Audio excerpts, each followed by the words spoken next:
পৃথিবী যদি ধ্বংস হয়ে যায় তাহলে প্রত্যেকটি জীব মারা পড়ে যাবে, কেউ আর বেঁচে থাকতে পারবে না। এটাই হবার কথা তো।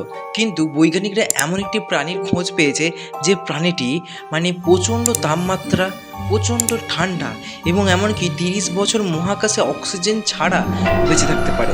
সেই প্রাণীটির নাম হচ্ছে টর্ডিগ্রেড। এই প্রাণীটির -300 ডিগ্রি সেলসিয়াস তাপমাত্রাতেও এদের মৃত্যু হয় না। এমনকি এদের যদি 4000 ডিগ্রি সেলসিয়াস একটি কক্ষে বন্ধ করে দেওয়া হয় তাও কিন্তু এরা বেঁচে থাকতে পারে। পৃথিবীর যে কোরের তাপমাত্রা কত জানেন? 5000 ডিগ্রি সেলসিয়াস। কিন্তু এই প্রাণীটি তার থেকে হাজার কম, 4000 ডিগ্রি সেলসিয়াস তাপমাত্রায় কিন্তু এই প্রাণীটি বেঁচে থাকতে পারে।